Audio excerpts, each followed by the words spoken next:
The USS Defiance drifted slowly through the dark space of the Kepler 442 system. Captain Jake Murphy stood on the bridge, watching the massive alien ships that surrounded his vessel. 12 enormous Zephyrian dreadnoughts floated in perfect formation around the single human destroyer. Each alien ship was 3 times larger than the Defiance, their hulls gleaming with advanced technology and powerful weapons. Murphy adjusted his uniform and checked the time. In 30 minutes, he would meet with the alien commander for humanity's first official diplomatic contact with the Zephyrian Empire. The weight of representing his entire species pressed down on his shoulders like a heavy blanket. "Captain, incoming transmission from the Zephyrian flagship," announced Lieutenant Kate Sullivan from her weapons station. Her voice carried a hint of nervousness that she tried to hide. "Put it on screen," Murphy replied, keeping his voice steady.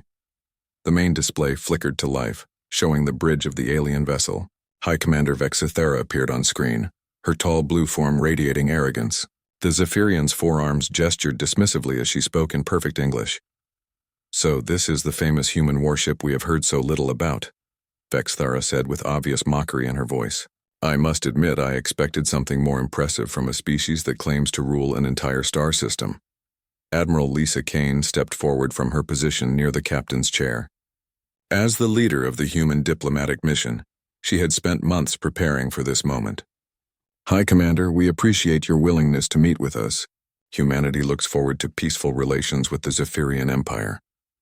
Vexithara's laugh echoed through the bridge speakers like breaking glass. "Peaceful relations? Look at your pathetic vessel, Admiral. My smallest escort ship carries more firepower than your entire navy. What could humans possibly offer us?" Chief Engineer Ryan Cross glanced up from his console with barely controlled anger. He had spent years working on the Defiance's systems, and hearing them dismissed so easily stung worse than any physical blow. "Our ship may look simple, but appearances can be deceiving," he muttered under his breath. "Did someone speak?" Vexithera's enhanced hearing had caught the comment. "Ah, yes, your engineer thinks his scrap metal can compete with Zephyrian technology. How amusing." The alien commander gestured to one of her subordinates off-screen. Immediately, detailed scans of the human ship appeared on both vessels' displays. The readings showed exactly what the aliens expected: basic hull plating, standard fusion engines, and primitive weapon systems that looked decades behind Zephyrian technology. "Your defensive capabilities are laughable," Vexithera continued. "Your weapons are toys. Your engines are barely functional antiques. I honestly wonder how this rust bucket managed to travel between stars without falling apart." Murphy felt his jaw clench, but forced himself to remain calm. "Perhaps we could discuss this further during our scheduled meeting, High Commander. I believe face-to-face negotiations would be more productive." "Negotiations?" Another harsh laugh filled the bridge. "Admiral Kane, surely you understand that negotiations require 2 equal parties? We are a galactic empire spanning hundreds of worlds. You are a single primitive species confined to one unremarkable solar system. What you call negotiations, we call receiving tribute from a lesser civilization." Lieutenant Commander Alex Stone worked quietly at his tactical station, monitoring the positions of all 12 alien ships. His fingers moved across his console with practiced efficiency, recording every detail about the Zephyrian formation. Stone had served in 3 different conflicts before joining the Defiance crew, and his instincts told him this meeting would not end peacefully. "High Commander," Admiral Kane tried again. "Humanity may be young compared to your empire, but we have unique perspectives and technologies that could benefit both our peoples." "Unique technologies?" Vexithera's 4 eyes focused intently on the human admiral. "Please enlighten us. What revolutionary advances has your species developed in your brief existence?" Kane hesitated for a moment. The truth was that humanity's greatest technological achievements were classified military secrets, things she could not reveal during a first contact situation. "Our manufacturing techniques, our agricultural methods, our medical research—" "Stop!" Vexithera held up one of her 4 hands. "I have reviewed your species' technological development. Your manufacturing is crude mass production. Your agriculture is primitive soil cultivation. Your medical knowledge is barely beyond treating simple injuries and common diseases. None of this interests the Zephyrian Empire." The alien commander leaned forward, her blue face filling the screen. "Let me be clear, Admiral. Your species has exactly one choice: submit to Zephyrian authority and accept protectorate status, or continue pretending to be an independent civilization until a real empire decides to conquer your single world. Murphy stepped forward, his patience finally wearing thin. High Commander, humanity has never submitted to anyone, and we don't plan to start now. How noble, Vexisthera replied with mock admiration. And how foolish. Captain Murphy, do you see the 12 dreadnoughts surrounding your little ship? Each one could destroy your vessel with a single weapon discharge. Your entire defense fleet could not stand against one of my escort squadrons. Ryan Cross bit back another angry response as he watched his engineering readouts. The Defiance's systems were running perfectly, far better than the aliens' scans had revealed. Their sensors were good, but not good enough to penetrate the ship's most sophisticated features. Perhaps, Vexthera continued, a demonstration would help you understand your position. Weapons Officer Sullivan, is it? Tell me, what would happen if my ships opened fire on your vessel right now? Kate Sullivan met the alien's gaze steadily through the screen. We would defend ourselves, High Commander. With what? Your ship carries barely enough firepower to threaten a cargo transport. My flagship alone mounts weapons that could crack a moon in half. Admiral Kane tried one last diplomatic approach. High Commander, surely we can find common ground. Both our species have survived and thrived by adapting to challenges. Perhaps we have more in common than you think. The only thing we have in common, Admiral, is that we both breathe oxygen. Beyond that, the Zephyrian Empire represents the pinnacle of galactic civilization, while humanity represents, well, an interesting footnote in the development of sentient species. The transmission ended abruptly, leaving the bridge of the Defiance in tense silence. Murphy looked around at his crew, seeing the mixture of anger and determination in their faces. They had come here hoping for peaceful first contact, but it was becoming clear that the Zephyrians viewed humanity as nothing more than another primitive species to be conquered or controlled. Well, Murphy said quietly, that went about as badly as it could have. Captain, Stone reported from his station, the alien ships are adjusting their formation. They're moving into what looks like a standard intimidation pattern. Let them, Murphy replied. Admiral Kane, I think it's time we showed High Commander Vexthera that appearances can indeed be deceiving. Kane nodded grimly. Agreed, Captain. Signal Earth Command.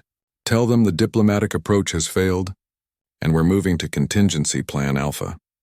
As the crew began their preparations, none of them noticed the small smile playing at the corners of Captain Murphy's mouth. The aliens thought they knew everything about human capabilities based on their scans of the Defiance. They were about to learn how wrong they were. 2 hours passed before the Zephyrians made contact again. Captain Murphy had used the time to review his ship's hidden capabilities and coordinate with Admiral Kane on their next moves. The bridge crew worked at their stations with quiet efficiency, each person focused on their specific role in what was about to unfold. Incoming transmission from the Zephyrian flagship, Kate Sullivan announced. High Commander Vexthera is requesting immediate communication. Put her through, Murphy replied, settling into his captain's chair. Vexithera's image appeared on screen again, but this time her expression was darker. Her forearms moved in agitated gestures as she spoke, and her voice carried a dangerous edge that had not been there during their first conversation. Captain Murphy, Admiral Kane, we have discovered something very disturbing. Our long-range sensors have detected unauthorized human activity throughout this star system. You have been establishing military installations without permission from the Zephyrian Empire. Admiral Kane stepped forward, maintaining her diplomatic composure despite the accusation. High Commander, those are civilian mining and research facilities. Humanity has been operating in unclaimed space according to galactic law. Unclaimed space? Vexthara's voice rose sharply. This entire sector falls under Zephyrian influence. Your presence here is an act of aggression against our empire. Chief Engineer Ryan Cross looked up from his console with confusion that seemed genuine. High Commander, our records show this system as completely uninhabited. We detected no claims or territorial markers when we arrived. Your primitive sensors obviously missed our boundary beacons. The alien commander snapped. The Kepler 442 system has been marked as a Zephyrian expansion zone for over 50 of your Earth years, Lieutenant. Commander Alex Stone quietly activated several systems at his tactical station while the conversation continued. His movements were small and careful, designed to look like routine operations monitoring. In reality, he was implementing something called Protocol Omega, a classified procedure that had been developed specifically for situations like this. Protocol Omega was based on a simple assumption. First contact with alien species had a high probability of turning hostile. Human military strategists had studied every possible scenario and developed contingency plans for each one. The protocol had never been tested in real combat, but Stone had run through the simulations hundreds of times. "High Commander," Murphy said, keeping his voice level. "If there has been a misunderstanding about territorial boundaries, surely we can resolve this through negotiation. Humanity has no desire for conflict. The time for negotiation has passed, Captain. Your species has committed an act of war by establishing military positions in Zephyrian space. Our response will be swift and decisive." The 12 alien dreadnoughts began moving into a new formation around the Defiance. Instead of the loose circle they had maintained before, the ships arranged themselves in a tight cage pattern that blocked all possible escape routes. Each vessel powered up its weapon systems, creating an impressive display of destructive capability. "You have exactly 1 hour to surrender unconditionally," Vexthara announced. "Order all human personnel to abandon their illegal installations and prepare for immediate evacuation from this system. Refuse and we will demonstrate why the Zephyrian Empire has conquered half the galaxy." Admiral Kane exchanged a quick glance with Captain Murphy. They had both hoped it would not come to this, but their orders from Earth Command had been very specific. If diplomatic contact failed and humanity was threatened with conquest, they were authorized to reveal the true nature of their mission. "High Commander, we need time to contact our government and discuss your terms," Kane said. 1 hour, Admiral, not 1 second longer." The transmission ended abruptly. As soon as the screen went dark, Murphy activated the ship's internal communication system. "All hands, this is the captain. We are now operating under Protocol Omega. All department heads report to the bridge immediately." Within minutes, the senior staff had assembled. Ryan Cross sealed the bridge doors and activated privacy shields that would prevent the aliens from monitoring their conversation. Kate Sullivan began running final checks on weapon systems that did not appear on any official ship specifications. "People, the situation is exactly what we trained for," Murphy began. "The Zephyrians view humanity as a primitive species to be conquered or controlled. They have made it clear that peaceful coexistence is not an option." Alex Stone pulled up a tactical display, showing the positions of all 12 alien ships. "The good news is they have positioned themselves exactly where we expected.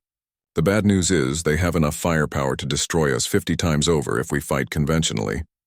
Which is why we are not going to fight conventionally," Admiral Kane said with a slight smile. "Ryan, what is the status of our hidden assets?" Cross consulted his console and grinned.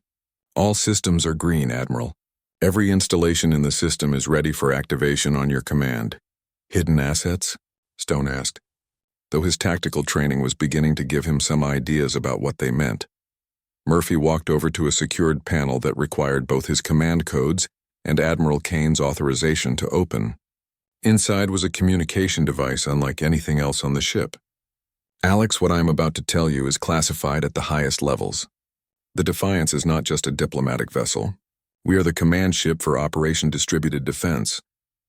For the past 6 months," Kane continued, "every human installation in this system has been equipped with military-grade weapons and stealth technology. What the Zephyrians think are mining platforms and research stations are actually weapons platforms designed specifically for this type of scenario." Stone stared at the tactical display with new understanding. The asteroid mining facility in the belt, the communication relay near the 4th planet, the research station orbiting the gas giant. They are all armed? 23 separate installations, Cross confirmed. Each one hidden in plain sight and connected through a quantum communication network. The aliens never suspected because they look exactly like what they are supposed to be. Sullivan laughed quietly as she reviewed her weapon systems. So when Vexthara was mocking our single primitive ship, she had no idea she was actually surrounded by a sophisticated military network.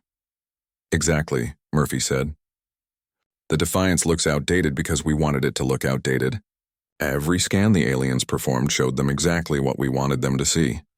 Kane activated the special communication device.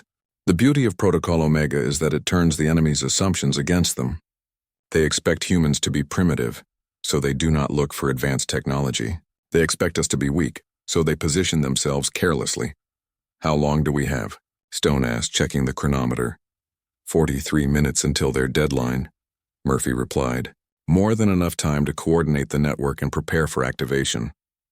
Cross was already working at his engineering station, bringing online systems that had been dormant since the ship left Earth. Captain, the Defiance's true capabilities will be revealed the moment we begin combat operations. Are we ready for that? We have been ready since the day we launched, Kane said firmly. The question is whether the Zephyrians are ready to learn what happens when you underestimate humanity. As the crew prepared for battle, none of them felt fear. They felt something much more dangerous, confidence. The aliens had made every mistake possible when dealing with an unknown species. They had assumed. They had insulted. They had threatened. And most importantly, they had positioned themselves perfectly for destruction. Murphy looked around at his crew one last time before the fighting began.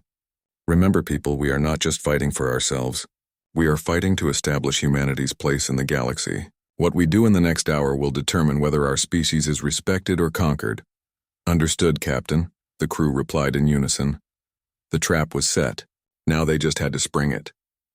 With 15 minutes remaining until the Zephyrian deadline, Captain Murphy made his decision. He activated the ship's communication system and opened a channel to High Commander Vexithara. High Commander, this is Captain Murphy. After careful consideration, we have decided to accept your terms. Vexithara appeared on screen with obvious satisfaction. Her forearms gestured triumphantly as she spoke. A wise choice, Captain. I am pleased that your species has finally recognized the futility of resistance. However, Murphy continued, we request permission to send a final transmission to Earth Command, informing our government of the situation. It would be diplomatic courtesy to let them know what has transpired here. The alien commander waved one hand dismissively.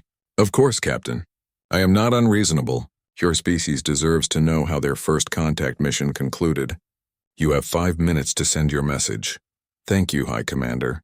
Admiral Kane will prepare the transmission immediately. As the communication channel closed, Kane moved to the special console that had been hidden throughout their conversation with the aliens. The device looked like a standard long-range transmitter, but it was actually something far more sophisticated. A quantum entanglement communicator that could send instantaneous signals to every human installation in the system. All stations. This is Admiral Kane, she spoke into the transmitter. Execute authorization code Omega 77 Alpha. Repeat. Authorization code Omega 77 Alpha. Across the Kepler 442 system, 23 seemingly innocent facilities received the signal simultaneously. At each location, automated systems that had been dormant for months suddenly came to life. Protective panels slid away to reveal advanced weapon arrays. Stealth generators activated, making the installations nearly invisible to enemy sensors.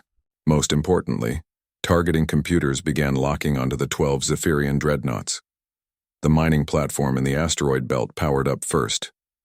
What had appeared to be simple excavation equipment transformed into a massive particle cannon, capable of punching through heavy armor.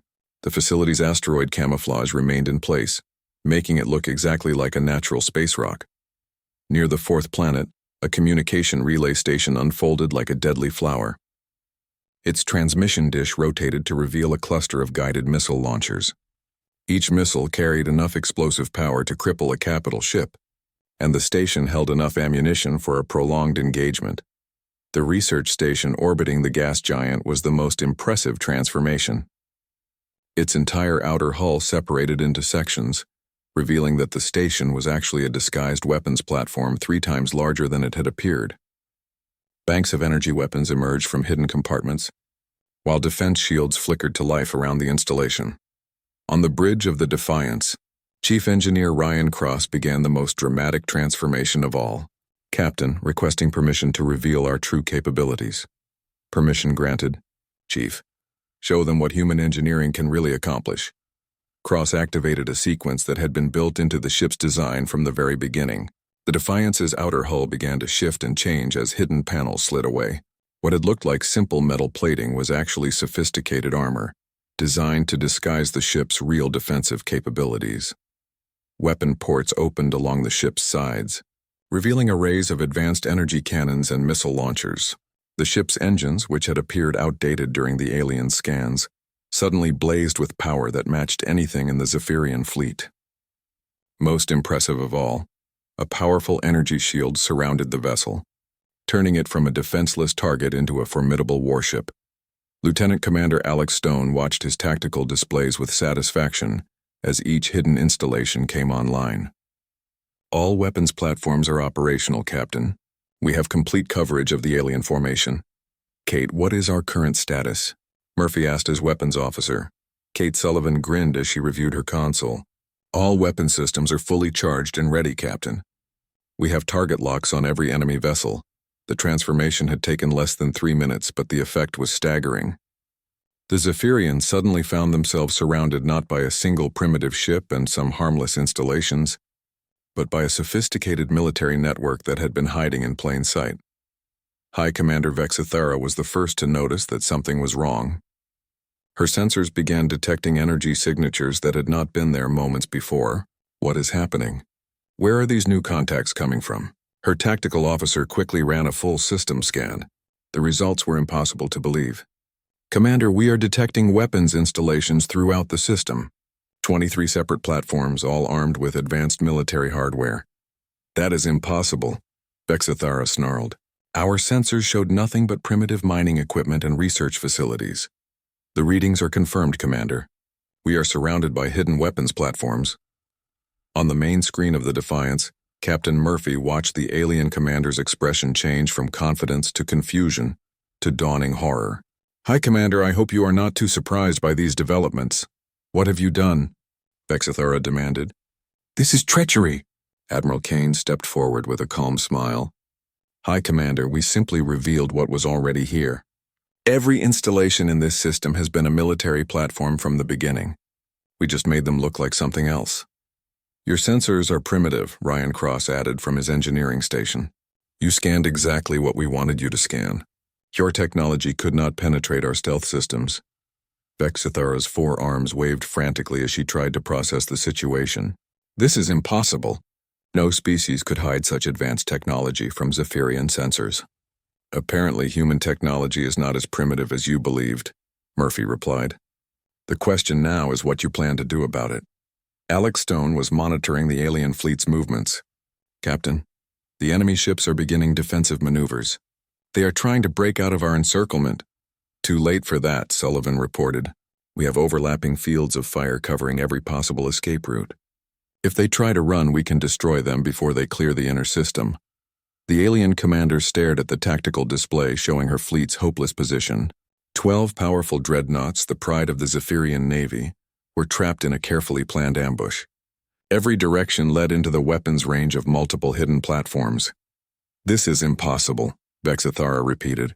How could a primitive species develop such sophisticated military tactics? High Commander, Admiral Kane said quietly. You made the mistake of assuming that younger means weaker. Humanity may be new to the galaxy, but we have been fighting wars for thousands of years. We know how to plan, how to adapt, and how to turn enemy assumptions against them. Murphy opened a communication channel to all the hidden weapons platforms. All stations, this is the Defiance. Stand by for possible engagement. Target priority is enemy weapons and engines. We want to disable, not necessarily destroy. The response came back immediately from station commanders across the system. Standing by, Defiance. All targets locked and ready. High Commander Vexithara found herself facing a decision she had never expected to make. Her supposedly overwhelming fleet was trapped and outgunned by what she had dismissed as primitive humans. The species she had mocked was revealing capabilities that exceeded even Zephyrian technology. Captain Murphy, she said slowly, what are your intentions? That depends entirely on your next words, High Commander. We came here seeking peaceful contact between our species. You responded with threats and demands for surrender. The choice of what happens next is yours. The bridge of the Defiance fell silent as everyone waited for the alien commander's response. In the space around them, 23 weapons platforms maintained their target locks while 12 enemy ships sat helpless in the trap that humanity had spent months preparing. The revelation was complete. Now would come the test of whether the Zephyrians would accept that they had underestimated their opponents, or whether they would choose to fight a battle they could not win. High Commander Vexathera stared at the tactical display showing her fleet's impossible situation. Her pride warred with her tactical sense as she weighed her options. The humans had revealed capabilities that no Zephyrian strategist had imagined possible, but admitting defeat to a supposedly primitive species was unthinkable. "You believe your crude ambush tactics can defeat the might of the Zephyrian Empire?" she finally replied, her voice filled with defiant anger. "We have conquered 100 worlds with fleets like this one. Your hidden weapons are impressive, but they cannot match the firepower of 12 dreadnoughts." Captain Murphy sighed deeply. He had hoped the aliens would choose wisdom over pride, but their response was not unexpected. "High Commander, I strongly advise you to reconsider. Your ships are outnumbered and outpositioned. This does not have to end in bloodshed. The Zephyrian Empire does not yield to threats from inferior species," Vexathara declared. "All ships engage the human installations immediately. Show them the price of defying our authority." The largest alien dreadnought opened fire first, sending streams of energy toward the research station orbiting the gas giant. The powerful weapons that had intimidated countless species struck the human platform with tremendous force. For a moment, the station disappeared in a brilliant flash of light and energy. When the glare faded, the research station emerged completely undamaged. Its shields had absorbed the entire attack without even flickering. Worse for the aliens, the platform immediately returned fire with weapons that were clearly more advanced than anything they possessed.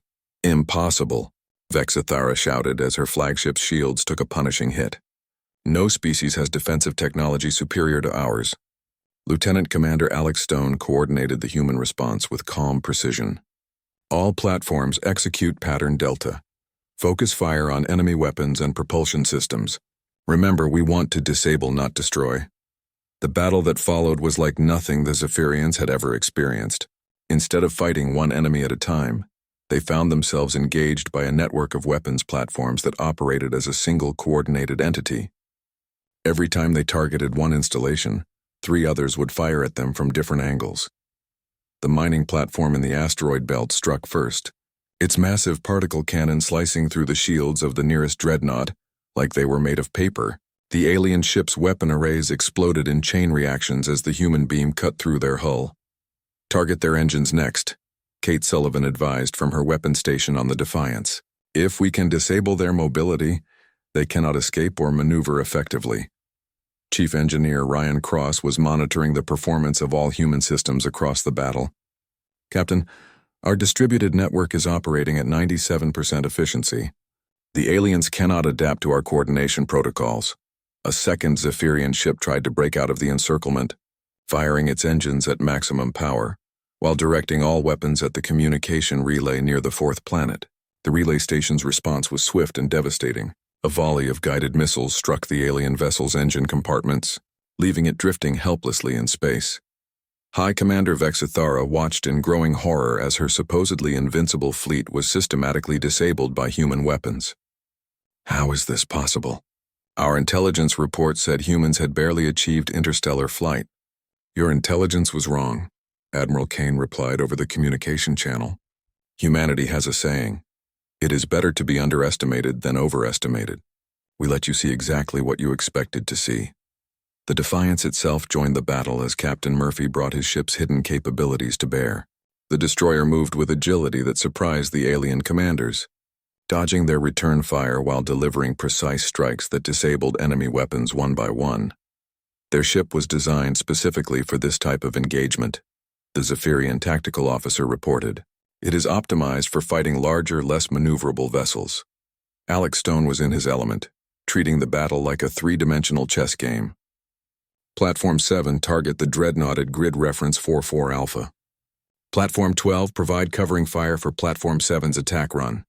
The coordination was flawless.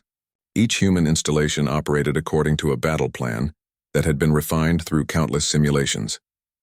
The aliens found themselves fighting not 24 separate enemies, but one distributed intelligence that could predict and counter their every move.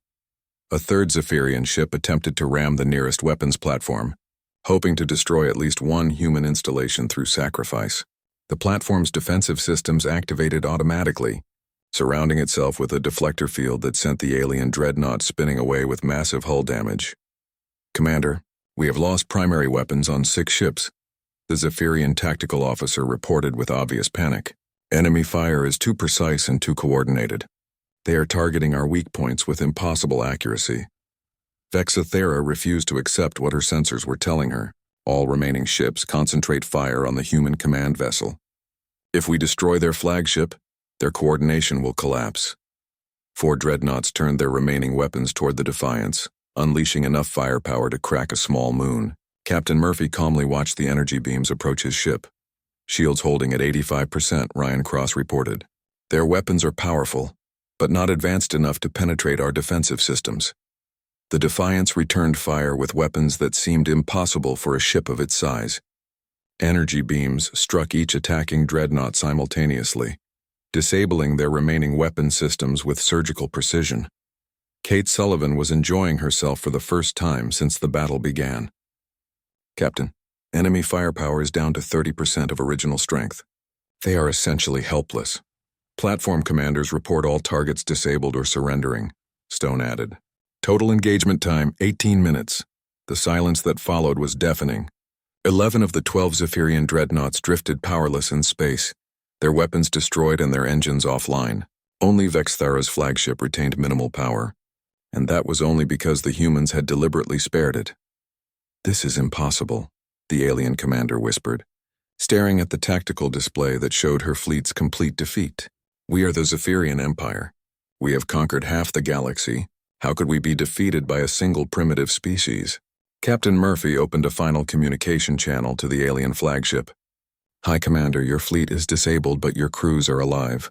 We could have destroyed every ship, but we chose not to. That should tell you something about human intentions. Admiral Kane stepped forward to address the defeated alien commander. High Commander, humanity did not want this fight. We came here seeking peaceful contact between our species. You chose to threaten us with conquest and enslavement. We simply defended ourselves. Defended yourselves? Vexthara's voice was hollow with shock. You destroyed an entire battle fleet. We disabled an entire battle fleet, Murphy corrected. Your ships can be repaired, your crews will return home safely, and you will carry a message back to your empire about what happens when someone threatens humanity. The battle was over, but its consequences were just beginning. Across the galaxy, the Zephyrian Empire would learn that they had encountered a species unlike any they had faced before. Humanity had proven that advanced technology meant nothing without the wisdom to use it properly, and that underestimating your opponent was the quickest path to defeat. As the weapons platforms powered down and the human fleet secured the disabled alien vessels, one fact became clear to everyone present. The galaxy would never underestimate humanity again. The aftermath of the battle left the Kepler 442 system eerily quiet. 11 disabled Zephyrian dreadnoughts drifted in space like sleeping giants, their crews alive but their weapons permanently silenced. Only High Commander Vexthara's flagship retained enough power for basic life support and communication.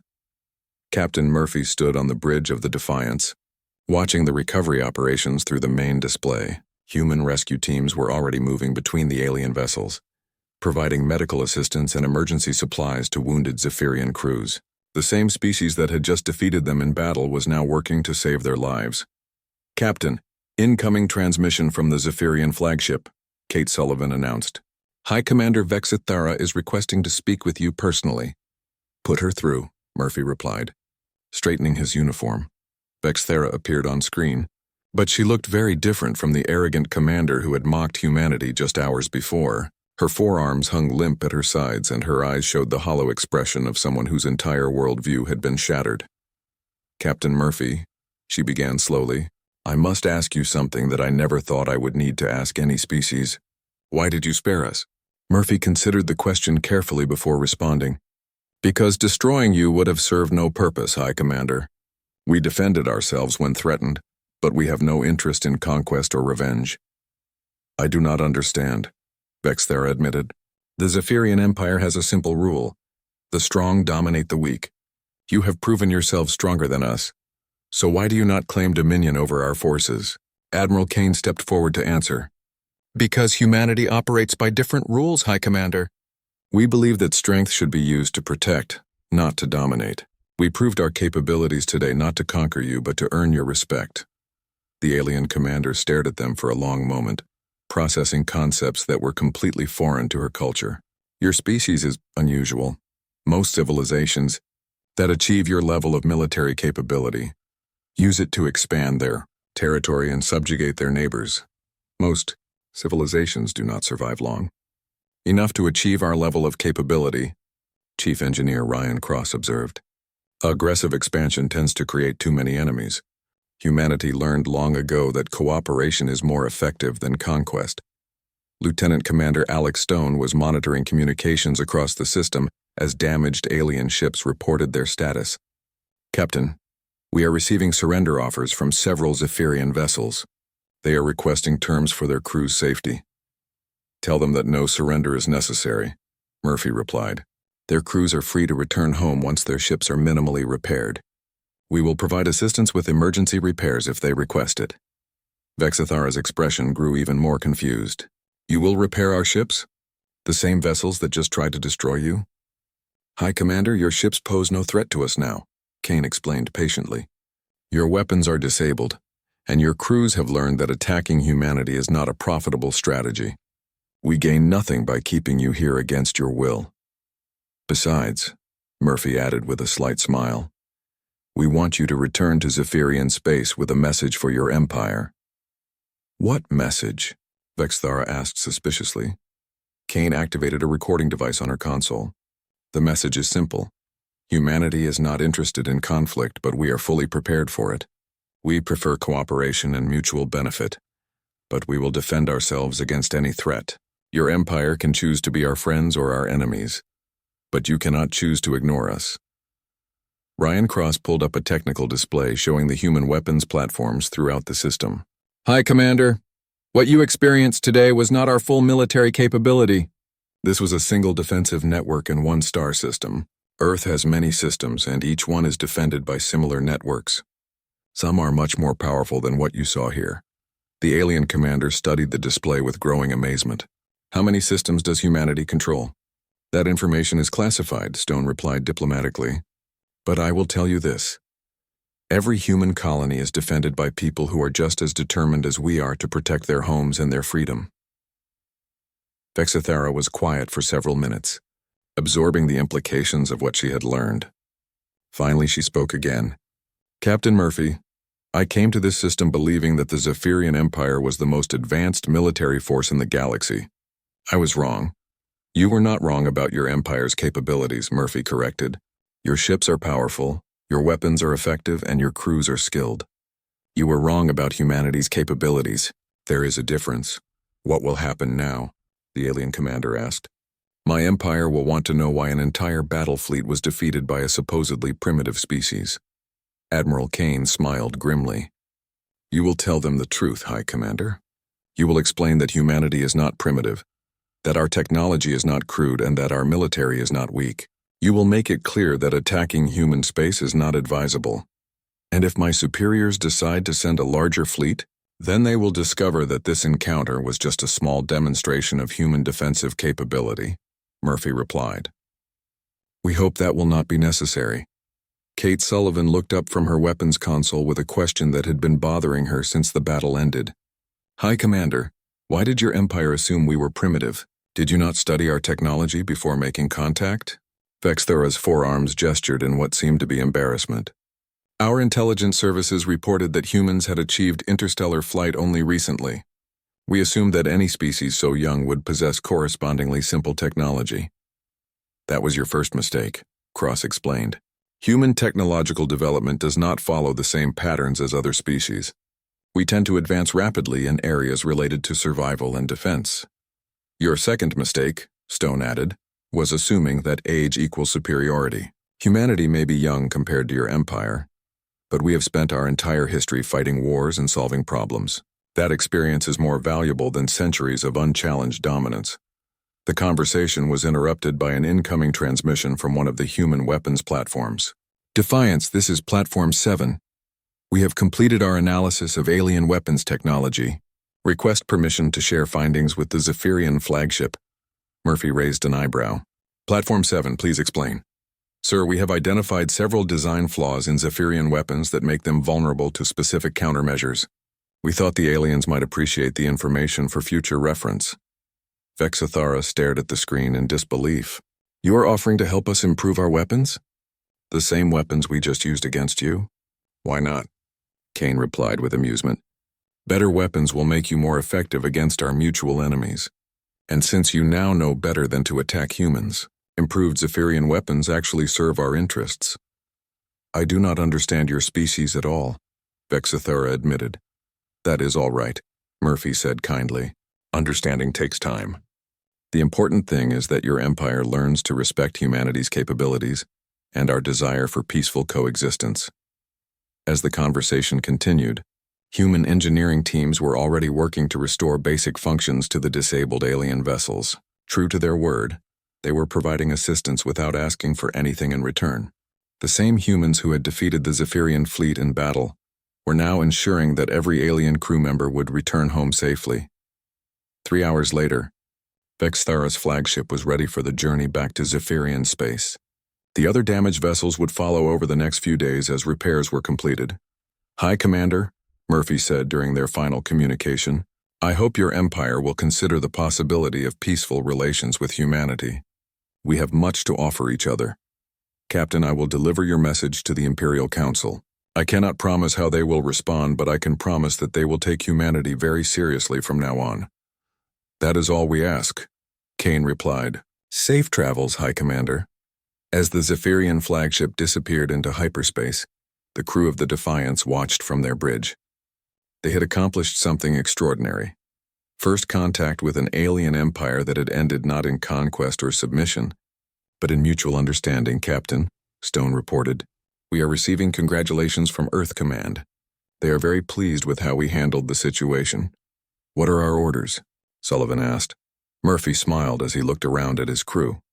We are to remain on station and continue diplomatic efforts with any other species that might be interested in peaceful contact with humanity. And if they are not interested in peaceful contact? Cross asked. Then we will remind them why underestimating humanity is always a mistake. Kane replied with quiet confidence. Across the galaxy, news of the encounter was already spreading. The Zephyrian Empire had suffered its first major military defeat in centuries, not to another empire, but to a young species that most civilizations had never heard of. The balance of power in the galaxy was shifting, and at the center of that shift was a species that combined advanced technology with ancient wisdom about the true nature of strength. Humanity had announced its presence to the galaxy, not with threats or